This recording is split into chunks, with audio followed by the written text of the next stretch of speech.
You're listening to the Renegade Blitz podcast, a podcast for Steelers fans by Steelers fans.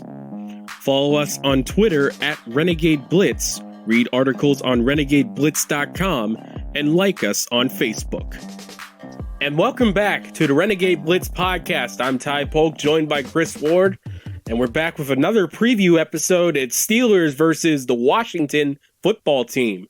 And before we go to our guests for today's preview podcast, we have a little bit of news for you. TJ Watt was named AFC Defensive Player of the Month for November. It's his second consecutive month winning that honor, and he's close to a very special milestone that he shares with his brother, right, Chris? He could join his brother as the only players since they track quarterback hits in 2006 to have 15-plus sacks and 45-plus quarterback hits. And J.J. Watt won Defensive Player both of those years. Right now, he's on pace for that. He's well on his way right now. From weeks 8 to 12, Watt had 18 tackles, 13 of those were solos, 5.5 sacks, 17 quarterback hits, and 3 passes defended. He had 2 games with multiple sacks in the month, including the Bengals and Ravens this past Wednesday, where he had 2 apiece in each of those games. As of right now, heading into Week 13, Watt's main competition for Defensive Player of the Year is Aaron Donald and Myles Garrett. Watt beats both in pretty much every major defensive stat this year. The big one is forced fumbles. Donald and Garrett both have 4, while Watt hasn't had any this year, surprisingly, after having a league-high 8 forced fumbles last season. Donald has 10 sacks this year, which is ridiculous for a defensive tackle, and Garrett has 9.5 sacks. Watt leads the league with 11, so they're right there in sacks and everything. Garrett has been out for the last 2 games due to being on the reserve COVID-19 list, so he has some catching up to do in his stats and everything with Donald and Watt. It should be exciting to see TJ Watt unleash hell in December as he looks to capture that Defensive Player of the Year award. Chris, do you have any more news on the injury front for the Steelers? For their injury report, Steven Nelson didn't practice. I know yesterday during Tomlin's press conference with the media, he said that Nelson had an MRI on his knee. He finished the game against Baltimore, so we'll have to look at that over the weekend, do what they say as far as his status for Monday. And Chris, one last thing. What's the betting line this week for the Steelers versus the football team? Yeah, originally OddsShark had Washington as 10.5-point underdogs against the Steelers, but it went down according to Sportsline. The Steelers are now 8.5-point favorites. It probably has a lot to do with that performance the Steelers had on Wednesday against Baltimore, and over-under for points is 42.5. Well, I'm just glad to get out of the never-ending Week 11 and moving on to the football team this week, and we will be talking to our next guest right now. And we're glad to be joined by Bram Weinstein, play-by-play announcer for the Washington football team. Bram, thanks for coming on the show. Hey guys, how are you? So this is the 4th and final matchup against an NFC East opponent for the Steelers. The common theme we've had with our guests for this division is how their team has somehow stayed afloat. Washington, by the end of Thanksgiving, was in first place.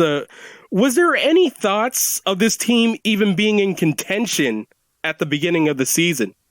I think we thought that Dallas or Philadelphia would be the likely team to be, at this point, in contention. And Dallas, for whatever reasons they have completely imploded this year. And some of it's injuries and some of it's their defense has been awful. Philadelphia's typically the one team that is consistent, and they haven't been this year. And Wentz has had a terrible year. And it started in week 1 when Washington was down 17 to them in the first half. It came back and won. So it was kind of a precursor for their season. And I mean, look, like someone's going to win the division by default. I mean, that's what's going to happen here. And the way Washington's going right now, and considering the way Alex Smith is playing, and considering the emergence of a couple of the young players, if they can navigate the next few weeks, it's tough at Pittsburgh, at San Francisco, Seattle at home. If they steal one of those, they got a real shot to get to 7. And I think 7 is going to be enough to win the division in the end. And Bram, there was a little bit of a quarterback controversy there in Washington with the bench of Dwayne Haskins for Kyle Allen. And Allen, he had a bad injury there earlier this month. Alex Smith has taken over, and they've been 2-1 since. He has a 3-5 touchdown interception ratio. He's completing 69% of his passes. He's a fan favorite, obviously, there in Washington. He probably will be the comeback player of the year after the gruesome leg injury that he suffered 2 years ago. that had, I think, like 17 surgeries. How has he changed the team's fortunes when Haskins and Kyle Allen went a combined 2-6? So he's really just stabilized everything for them. They never intended to play him. I mean, that was not the intention. Like in the summer, let me take you back to the winter. Like in the winter, after Haskins' rookie season, there was no real certainty that they were trying to put any competition in front of them. They didn't go after any of the veteran quarterbacks. At that point, Alex Smith was trying to come back, but no one reasonably thought he would play. And they went and got Kyle Allen to be a backup, like clearly. When the summer rolled around and it became relatively clear that Smith was at least healthy enough to like try to compete, they didn't let him. Like he got none of the first team snaps in the summer. So this was Dwayne Haskins' job and he lost it. And the way Ron Rivera kind of sold it after that was this is going to be Kyle Allen's chance. They even at that point weren't expecting Smith to play.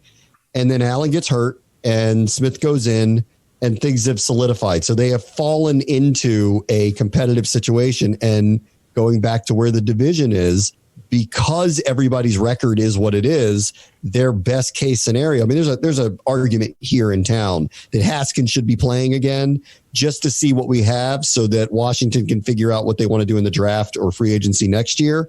But considering the division's on the line, they're going to stick with Alex Smith. And he's been nothing short of, forget the amazing story, he's been outstanding on the field. What you'll see this weekend, from what you remember of a couple of years ago, he can't move the way he used to. He can't run the way he used to, but he can protect himself. He's mobile. He just doesn't have the top flight speed that he used to have, but he's mobile and he's been making great decisions. He's been pretty careful with the ball. And frankly, this has been a very, very competitive team. And the $1 million question, at least in Pittsburgh, is when Ben's done, who is going to be his successor. There was a lot of talk about Sam Darnold, even Dwayne Haskins. Is it still too early for Washington, or does it look like Haskins is going to stay past this season? We don't know the answer to any of it yet. Like, it's all premature. Like, we don't know if Alex Smith is going to be here next year. We don't know if Haskins is going to be here next year. Both of them are under contract, though. Like, Smith actually has 2 years left. The only reason why he's on the roster right now is because this season's salary was guaranteed and he wasn't going to retire and he wanted to work out and had the desire to come back to play. So it all kind of fell in line. Otherwise, there would have been an injury settlement. He wouldn't have been on the team right now. And as far as Haskins goes, they've been in no rush to talk about what the future looks like for him because he has 2 years left on his rookie deal and potentially a third if they were to pick up the fifth-year option. So they don't have to do anything. We are aware there's probably going to be a market for him, but it's a little premature to know. And I'll tell you what's funny, like you guys talked about Haskins. I got to tell you, the way your season was going last year, we were talking about Tomlin. Like we thought he was going to be the next head coach of Washington. We were fairly certain of it, actually. And had he not kept it together with the quarterback situation you had a year ago, had that gone sideways, I am convinced he would be the coach of Washington right now. I mean, Ron Rivera is a pretty good consolation prize. I loved what he did out in Carolina, and we're certainly happy it didn't end that way for us because that just would have been kind of just an awkward end to everything. It didn't seem like Ben was done, and fortunately for us, he's not done yet. But Washington has a very nice rushing attack, and led by Antonio Gibson, 139 rushes, 645 yards, 11 touchdowns. His other partners in the rushing attack, Peyton Barber and J.D. McKissick, can do damage as well. But somehow, with those big numbers, Washington's rushing attack is only 19th in the league compared to Pittsburgh's 8th-ranked rushing defense. What can Washington do to be successful against the Steelers in the run? So the run game has been a work in progress. They cut Adrian Peterson before the season began to go younger. The only true, at least starting the season, like lead traditional running back that they have is Barber. Gibson mainly played receiver in college. He is perceived as a running back, and he's going to be a running back here, but he was learning the position. And if you've watched like you'd have to watch really closely, but if you've watched the last few weeks, things have changed dramatically for him. Like the game is slowing down for him. He has gotten more patient, and he's become more of what you would consider to be a traditional back. They're not going to run the ball heavily against Pittsburgh. That's not going to happen. Like they have a limit to how many carries Gibson's going to get. You'd be hard-pressed to believe that McKissick or Barber are going to be particularly effective. And Washington's had a lot of problems on their offensive line with injuries. They've been moving people around. Morgan Moses, who's their right tackle, has played left tackle the last couple of weeks because of a glut of injuries at tackle. So I got a hard time buying that they're running the ball effectively against Pittsburgh, but Gibson has been getting better and better and better. And honestly, like if he were to have, especially now, the Thanksgiving game was the first game that Washington had in any kind of primetime slot. It was the first time I think people got to see Gibson play. And he's been getting better and better and better and better. They now are all of a sudden playing on Monday. They're going to have a window to themselves. America gets to watch them again. If he has another big game, you're going to start hearing about him for Rookie of the Year, which really should have been happening a few weeks ago. Yeah, another dangerous part of Washington's attack is their wide receivers led by Terry McLaurin, who's fifth in receiving yards and sixth in receiving yards per game. How has he made life easier for his quarterbacks despite the revolving door it's been at quarterback for Washington? He's been outstanding. They named him the captain like organically middle of the season. He was, I have to check the stats, but as of last week, he had the most yards after the catch of any receiver in the NFL. He's been outstanding. The point about Washington is really this, like everything's been pointing to 2021 for them. There's a huge question about like, who's going to be their quarterback. And they clearly have holes that need to fill like any team, but they have some pretty significant ones that need to be dealt with. What they are finding this year, though, is they have true stars in certain spots. And McLaurin's one of them in every way, from on the field, off the field, leadership, all of it. He's an incredible route runner. And if you miss a tackle on him, he'll take it to the house. Like he doesn't have this top line speed. He doesn't scare you. He doesn't look like Julio Jones. He's not this big monster. He's impossible to cover. And it doesn't matter who's on him. Go look at the cornerbacks who are on him every single week. And to your point, it's a different quarterback every week. And they have protection issues every week. And he's still killing the stats. He's been outstanding. He's a star. He and Gibson are the two building blocks of what we hope is going to be a young team that is really, really competitive over the next couple of years. One common thread between Washington wide receivers is Ike Hilliard, who's now the Steelers receivers coach. How did Ike help Terry really come along in his first year? That's a good question. I'd like to ask him that, because Terry was a third round pick. He was kind of a semi afterthought. A lot of people here thought he was selected because Haskins was selected and because he was close to him and they both played at Ohio State. I'd like you to ask that for us. Find out. I'd like to know the answer to that. And McLaurin's been far and away their best receiver. McKissick is actually their second leading receiver as a halfback. And Logan Thomas is their third leading receiver. And he's a former quarterback out at Virginia Tech and also leads in touchdown catches. What does Washington do to free up their other receivers aside from McLaurin, and how can they create havoc out there for the Steelers? So they've been really, really creative. It's been coming into form here. And McKissick, like we kind of knew this in the summer, he would have a big role. He is your traditional. He's going to be targeted a lot. He's going to catch a lot of passes out of the backfield, swing passes over the middle of the field. That's where he does most of his work. Thomas has been a deal for them. Like he's no Travis Kelce. He's not going to kill you with speed. He's a big body. He's a big target. He's been reliable. And in the red zone, they're looking to him over and over and over. He's been a find for them. And last week they used him a couple times on fake plays. So they will do stuff with him. They finally started utilizing his arm a little bit. The other receiver spot has been one that's felt like it's been a work in progress, and it's been a collection of different players. Steven Sims Jr. is a classic slot receiver with speed, small but shifty, and if he gets an open space, you're in trouble with him. Cam Sims has been on the team for a couple of years at Alabama, fighting to get opportunities. He's finally gotten them. And Dontrell Inman's been around the league forever, but they do not have what would be a clear number two option, but they are very willing to throw the ball to everybody. So they've been versatile. Smith doesn't lock into anybody in particular, and they do have guys who can make plays, specifically McLaurin, Gibson, McKissick. And in the red zone, good luck covering Logan Thomas. He's like a power forward. So they have options. They're not going to blow the top off of you. And trust me, I like Pittsburgh's defense in this matchup over Washington's offense in this game. That said, they are really coming into their own. They have gotten a lot better, and they're extremely creative in their play calling. And really the best part about this team is they're a second half team. Like they've been down double digits in 9 of their 11 games in the first half. And it's rarely gotten out of hand with them. In fact, most of the time they've come back, and there are a couple of very close finishes to having a very different record. So, it's been pointing up in a lot of ways. So I would not you guys got a weird thing that happened to you. You had this delay. You played on a Wednesday. The other thing gets moved to a Monday. Washington's been off, for a week now. Watch out. This team has been really trending up, over the last month or so.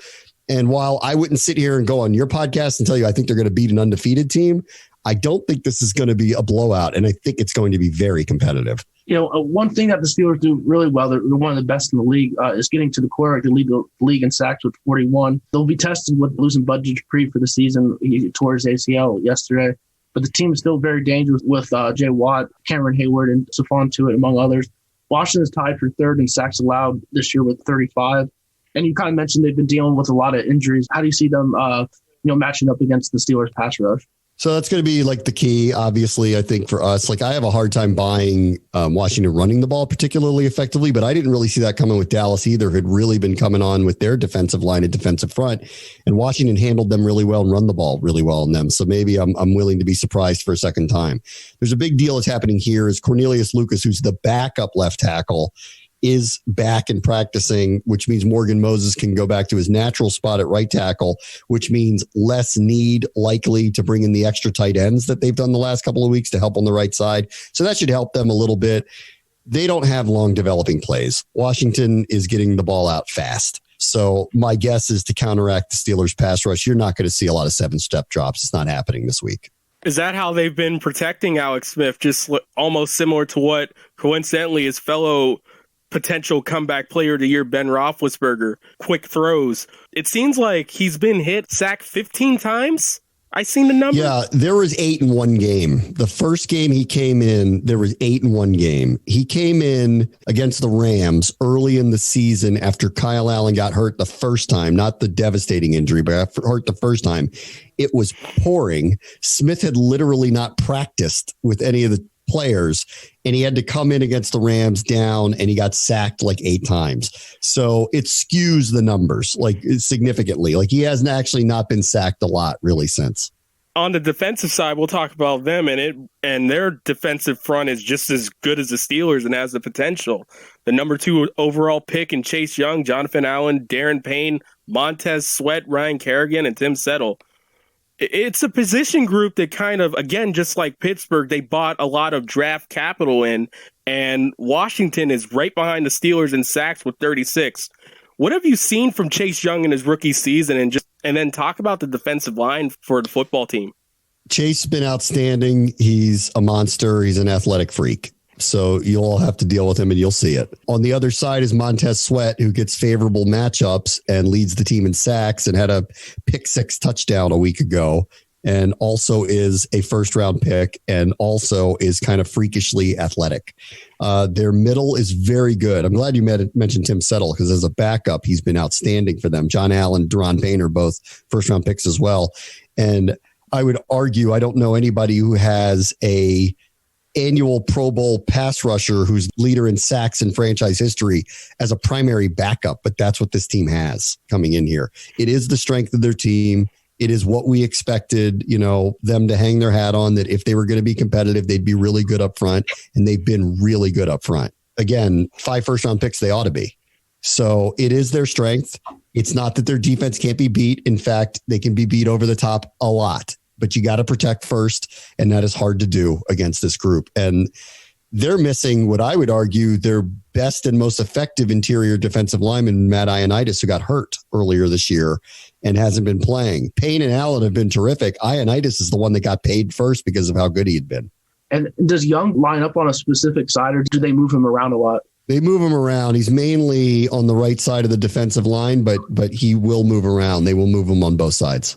That's a Curfer on that side, right? On the defensive right side, it'll be left tackle Villanueva. At linebacker, Washington has Kevin Pierre-Louis and former Steeler John Bostic at middle linebacker and Cole Holcomb. How's the linebacker unit performed this season? That's a spot they're probably going to look at in the offseason and try to improve. Cole Holcomb's second-year player out of North Carolina has been pretty good as his moments. Bostic is probably a part-time player for them and shouldn't be starting for them. And Pierre Louis has been pretty good for them. They were hoping Reuben Foster was going to be back. He didn't overcome his injury in the summer, so we'll be looking at him to see if he can actually get back on the field. If they don't go quarterback or left tackle in the draft, depending where they're picking, I would imagine that a linebacker is probably the spot, and that dude out of Penn State has got Washington written all over him.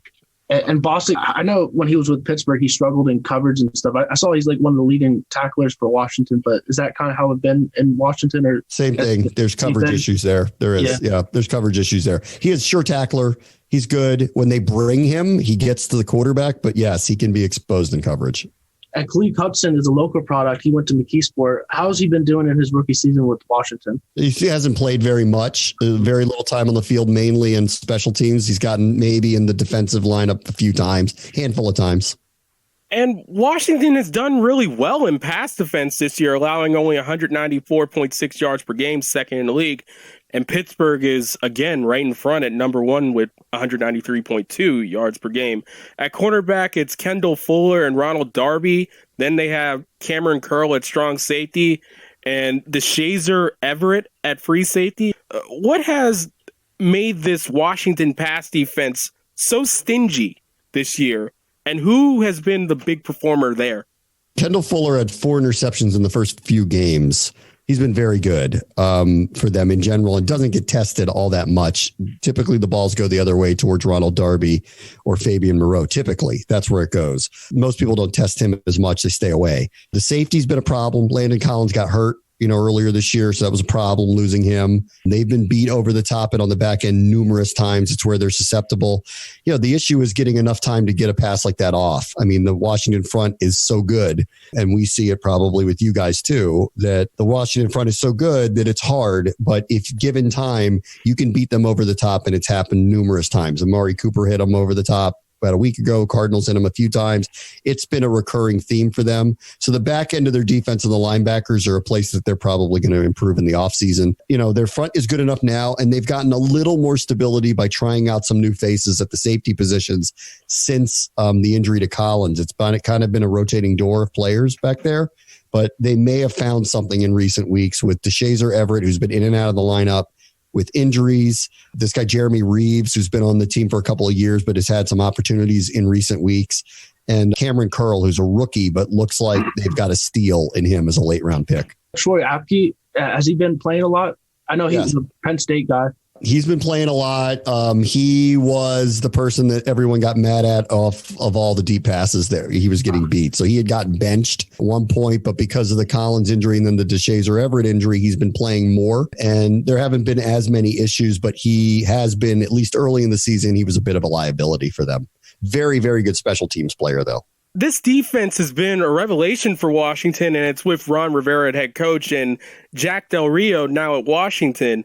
And with that defensive front, I always think of Del Rio with the Jaguars when he had Stroud and Henderson up front. And, both have this great defensive backgrounds. Rivera had developed a lot of great defensive players, the former cornerback Josh Norman, of course, Luke Kuechly. How is the reaction towards Ron Rivera as head coach, dealing with the cancer stuff? He's really turned that franchise around. It's been a really tough year. I mean, he's in a different position. He's not just the head coach. He's the president of the team. There was a lot of organizational change that occurred, including the name. There's been a lot happening here. And then, secondarily, the team wasn't very good. And so he was charged with trying to get them back to being a competitive place. I think he's done, and I'm not just saying this because I work for the team, but I think he's done an unbelievable job. I mean, he has had more on his plate than I would say anybody in the NFL this year, including the personal issues with cancer, where he was coaching through the first 8 weeks of the season, going through multiple days a week of chemotherapy and not being able to work nearly the amount of hours or be a part of the building process as he would have intended. So he's done an incredible job with them. And you're going to see it this weekend. I don't think anyone around here has any kind of, crazy ideas that this is a win this weekend, but I think you're going to see how competitive they are. And that really is emblematic of Rivera and Del Rio and Alex Smith and a lot of these others that are buying into it's a new day around here. mean, you guys up there have been accustomed to for a long time getting consistent performances. When I was a kid in Washington, we were the Patriots, in the 80s and 90s, going to the Super Bowl every other year. It's been a long time since then. It's been extremely inconsistent. They go through coaches, they go through quarterbacks, they go through everything. Ron Rivera symbolizes a new day, and it symbolizes a new day at a time when we need somebody to come in here and build standards and practices, and he's doing that. And the rewards are coming along. The record doesn't show it yet. They have some holes. They got some big questions heading into next year. But it is possible that the way they're going to host a playoff game in January. He reminds you of Joe Gibbs in a way out there? He's really different personality than Gibbs. And, Gibbs here is Mount Rushmore. So to compare anybody to Gibbs is hard to do. So I would refrain from making the comparison to Joe Gibbs. That'd be like saying to you, is Mike Tomlin Chuck Noll? Yeah. Probably the wrong thing to ask, right? It's probably the wrong thing to ask. And Brad, what's your biggest concern for Washington in this game? And who do you think will have a big performance for Washington? I think the big concern, obviously, is the defensive front of Pittsburgh. And, while we're not wincing at Alex Smith anymore, we don't like the idea of him having to be on the run constantly. So can they actually be effective on the ground enough to have play action work? I don't know.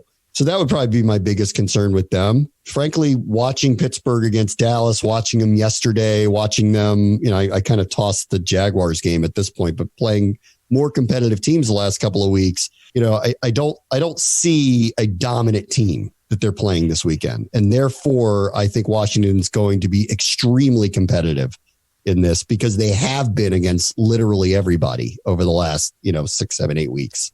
We want to know what's your prediction for this game. We understand that you're going with the Steelers, but how close do you think this game will be? I can't figure out what happened to you guys yesterday because that should have been a cakewalk. And the fact that that was as close as it was, that it took ridiculous time management by the Ravens at the end of the half, the slip up at the end of the game, the fact that team literally couldn't throw a pass and you knew it, and it was still in doubt at the end, is surprising to me. So I assume that these defenses control the game, and we've got an old school, low scoring 17-14, 17-13 type game, short of a bunch of turnovers, which I don't see out of Pittsburgh. And we haven't been a turnover machine here in recent weeks. Alex Smith is very good at not turning the ball over. So I think we're going to have a very low scoring defensive battle. Believe it or not, in our first podcast, before we thought the game was going to be on Thanksgiving, I actually had this as 1917 Steelers. So I wasn't far off. But of course, with everyone getting COVID, I was like, okay, 35-14. And clearly I should stick with my original prognostications when it comes to Steelers football. I mean, you got away with one yesterday. That's the way I look at it. You guys got away with one. We're not going to complain about that. Yeah, I bet. Never complain about the wins. But Bram, honestly, I'm kind of a fan of everything you did because I hope I don't make you feel old when I say this, but I would be watching you whenever I was like a 7th grader on Sports Center and all that stuff.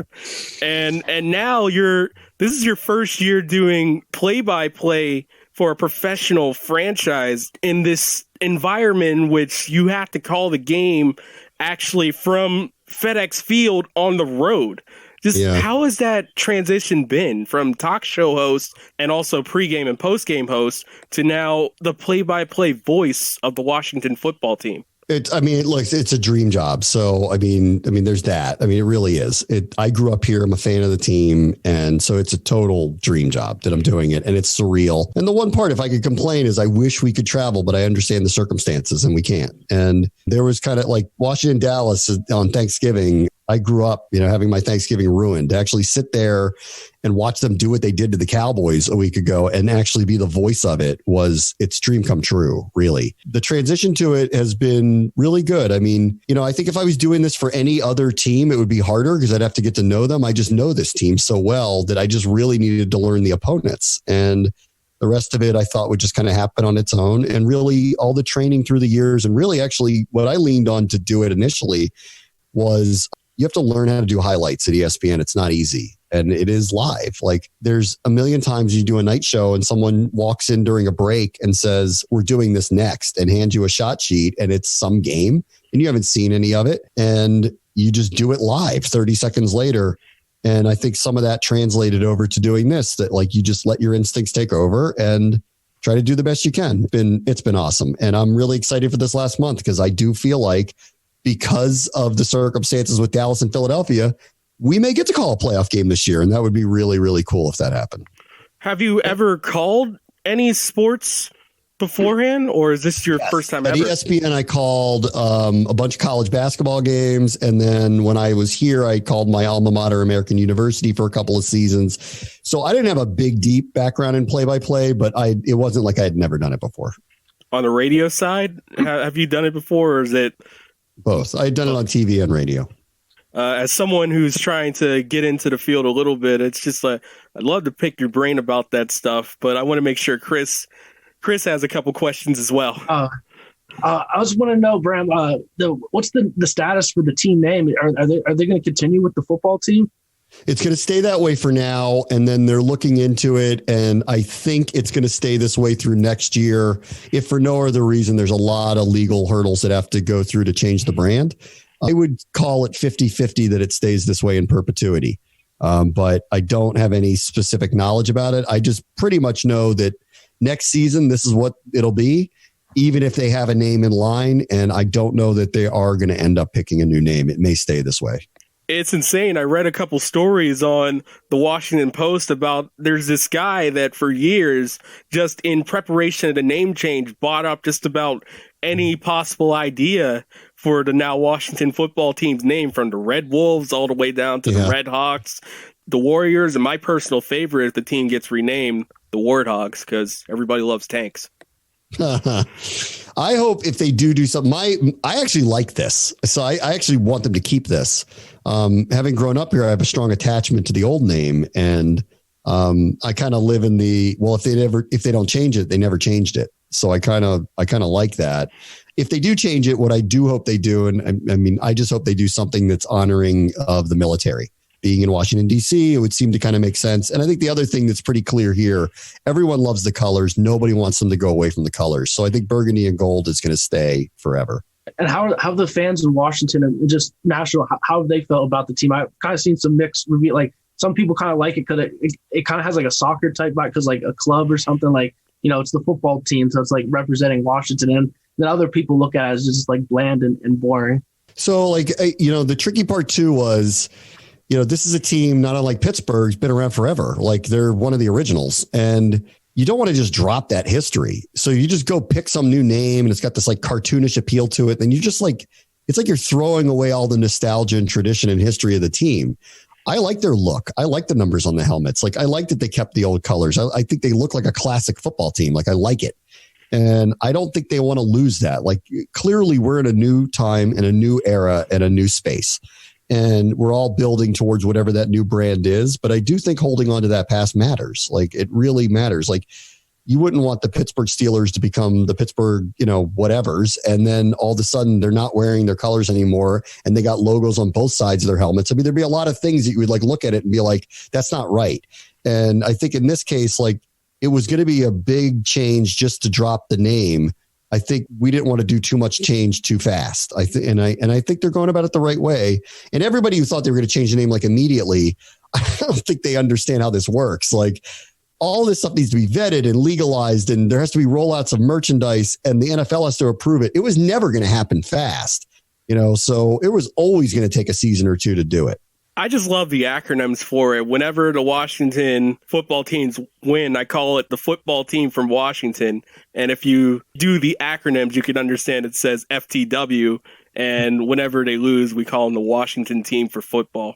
It's always fun to just like, you know, have a little fun with a name. So it's going to be great, whatever they come up with. I hope it's the Warthogs, but if it's the Warriors, the Red Wolves, the Red Hawks, I'm pretty sure Washington will embrace it, just like the Bullets to the Wizards and all that stuff. Well, nobody likes that name change still 20 years later. I was just being nice. Yeah. No, we'll see what happens. I mean, if they keep it this way, I'm happy with it this way. I don't think there's any rush. I like it this way. It feels very classic to me. And that was Bram Weinstein, play-by-play announcer for the Washington football team. Follow him on Twitter at RealBramW. Bram, thank you for coming on the show. All right, guys. See you at Heinz Field. Thanks, Bram. We really appreciate it. Yep. And now it's time for our favorite part of the show, our predictions. We struck out in a weird way last week, Chris. I had the score for the Steelers correct in my first prediction before COVID basically eradicated the Ravens. It was 19-17, and the final score was 19-14. Yeah, I mean, you were almost on the mark there. I was starting to wonder, man, like, is Ty going to get the score prediction perfect, right on the money and everything? But I had 27-20 at first, I think, and then I had 30-13, I believe. Yeah, and I had 35-14. But as the game got closer, I actually thought it was going to be a close game for some reason. I just had a weird, Tua put that tweet and Instagram post out, and I was like, oh, man, this is going to be a close one. And now I just made myself realize that technically I got the correct final score in two different predictions. So as far as I'm concerned, I count it as a win. I don't care. Yeah. Oh, for the Steelers point total? Yeah. Yeah. And then on the other side, for the new prediction, I got the Ravens correct. So I got to meet somewhere in the middle with these picks. The interview with Bram Weinstein was very eye-opening in terms of learning more about the Washington football team and seeing how that culture has changed. And we could see why a lot of people now viewed this as the new trap game and the new potential for a Steelers loss, their first loss of the season. Yeah, I mean, it's going to be a tough game, I think. Washington's coming off 10 days of rest and 10 days of preparing for the Steelers, while the Steelers only have 4 days to prepare for the football team. So they got a big advantage there. And like Bram mentioned, that they have a great defensive line and everything. And so that'll be something to look for in the game, is how the Steelers could protect Ben. I mean, they only given up 10 sacks this year, which is the fewest in the league. And Ben's getting rid of the ball really quick. Chase Young and some of these defensive linemen in Washington are really talented. Yeah, I think Ben's going to have to start sitting in the pocket a little bit more, because it's time to try to see if they can get a little bit more vertical. Bram did say if you get time, you can pick them apart.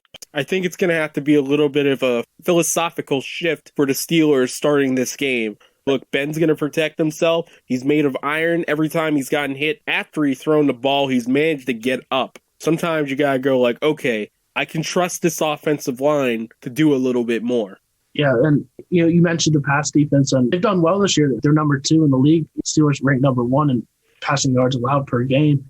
Maybe they could attack the middle of the field with the linebackers. John Bostic has kind of always been suspect in coverage. He was with the Steelers, and Bram mentioned that it's pretty much the same thing in Washington, where he's good against the run. He gets a lot of tackles, but you could expose him in the passing game. So maybe Ebron could have a big day, a bounce-back performance over the middle and everything. So Terry McLaurin doesn't like to have the nickname Scary Terry. I learned that from Good Morning Football. Shout out NFL Network. So he likes to be called the captain. And I think he's going to be another one of those wide receivers that just have a good game against the Steelers secondary. He's doing this with all the quarterback carousel and all the other things that the football team has to deal with in terms of a little bit of a shaky offensive line and stuff like that. I think he can do some things. He's pretty good after the catch, so you could probably pencil that guy in for 100 yards. Yeah, he's pretty much their only receiver that's really gets a lot of production. You look at their number 2 receiver, they don't have big names and everything.